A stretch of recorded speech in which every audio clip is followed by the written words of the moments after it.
जैसा कि आप लोगों को मालूम होगा, लोग अपनी अलग-अलग ज़रूरतों को पूरा करने के लिए लोन अथवा कर्ज किसी बैंक या किसी फाइनेंशियल इंस्टीट्यूशन से लेते हैं और फिर लोन के दौरान लिया गया पैसा ब्याज सहित बैंक या फाइनेंशियल इंस्टीट्यूशन को ईएमआई के रूप में वापस कर देते हैं। इस पूरे प्रोसेस को लोन कहा जाता है।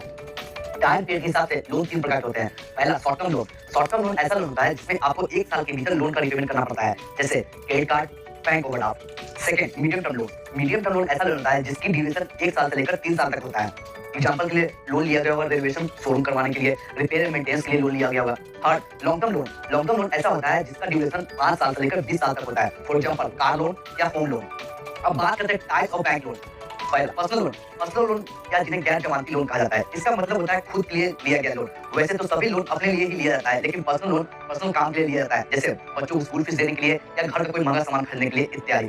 पर्सनल लोन पे इंटरेस्ट रेट ज्यादा होता है और ये interest rate bank to bank differ करता है। आज के समय एसबीआई का personal loan rate of interest 12% से लेकर 18% के बीच में है। पर्सनल लोन लेने के लिए बैंक आपसे ज्यादा डॉक्यूमेंट नहीं मांगती है, बस सैलरी स्लिप से ही आपका पर्सनल लोन अप्रूव हो जाता है। पर्सनल लोन आपको 5 साल के लिए मिल सकता है।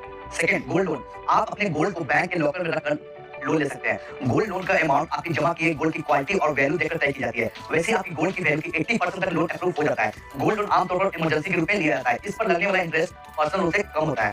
Third property loan. Property loan ऐसा लोन होता है जिसमें आप अपनी प्रॉपर्टी के कागज को गिरवी रखकर लोन लेते हैं। ये लोन मैक्सिमम 15 साल तक मिलता है। आमतौर पर प्रॉपर्टी की वैल्यू की 40 से 60% तक लोन मिल जाता है। फॉर एग्जांपल आपकी प्रॉपर्टी की वैल्यू अगर 1 लाख रुपए है तो आपकी प्रॉपर्टी की वैल्यू 40 से 60% तक लोन अप्रूव हो जाएगा, यानी कि 40,000 से लेकर 60,000 के बीच में। Fourth home loan. नाम से ही साफ है, घर बनाने के लिए या घर खरीदने के लिए लोन। घर बनाने के लिए जो लोन दिया जाता है उसे होम लोन कहा जाता है। बैंक घर बनाने के लिए कुल खर्च का 75% से लेकर 85% तक लोन प्रोवाइड करती है। एग्जांपल आपका घर का खर्च अगर 20 लाख रुपए है तो 20 लाख का 75% से लेकर 85% तक लोन आपका अप्रूव हो जाएगा।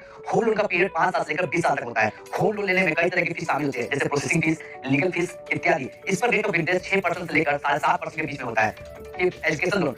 एजुकेशन लोन हर किसी स्टूडेंट के लिए संभव नहीं है कि वो अपनी पसंद की कॉलेज या इंस्टीट्यूट में पढ़ाई कर सके। अगर